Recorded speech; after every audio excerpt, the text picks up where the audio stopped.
It is 3 a.m. Your heart is racing. You are staring at the ceiling, and your brain is replaying a slightly awkward conversation from 3 days ago on an endless, inescapable loop. While that late-night spiral feels intensely isolating, it is remarkably common. Globally, over 300 million people live with a diagnosed anxiety disorder. To escape that spiral, we have to stop treating worry as a permanent personality trait. Anxiety is a mechanical, biopsychological system. If we map the exact anatomy of this worry loop, we can locate the exact circuits to cut. The anxiety loop often boots up in the body before the mind even registers a threat. It can start with something as routine as drinking a cup of black coffee on an empty stomach. Without food to slow absorption, caffeine rapidly crosses the blood-brain barrier. It blocks adenosine, the chemical that tells your brain to rest, and triggers a sharp spike in cortisol, forcing your central nervous system into an unbuffered fight-or-flight state. Chronic physical pain acts as another powerful biological primer. Sustained physical stress actively rewires the brain's circuitry over time. This specific structural alteration directly induces maladaptive anxiety.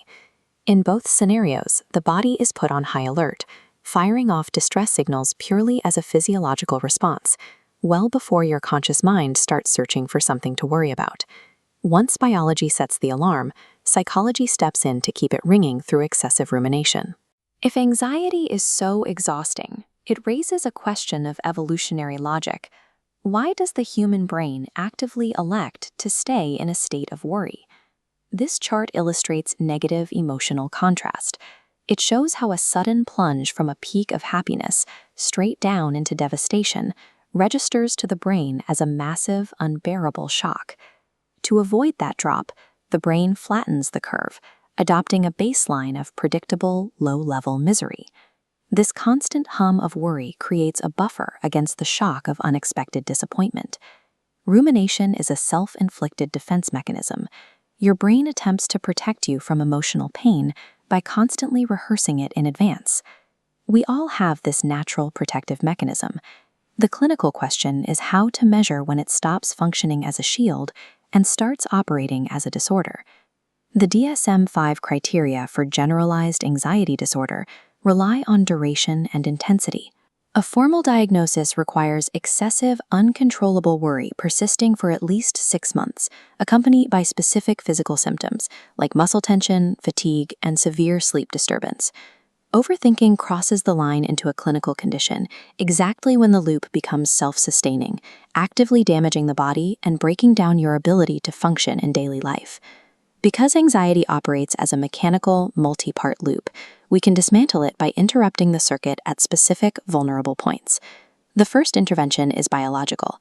Simply delaying your first cup of coffee until after your body's natural morning cortisol peak has subsided removes the initial chemical fuel.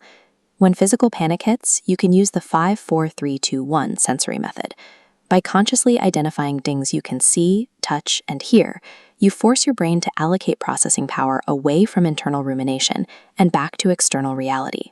To address the psychological engine, researchers use a behavioral technique known as stimulus control therapy. This animated timeline demonstrates the technique. Instead of fighting the thoughts all day, you schedule a strict 30-minute worry window in a specific chair. By corralling the anxious noise into a single time slot, you train the brain to compartmentalize the anxiety. For deeply entrenched loops, clinical interventions like cognitive behavioral therapy or SSRI medications act as necessary system resets.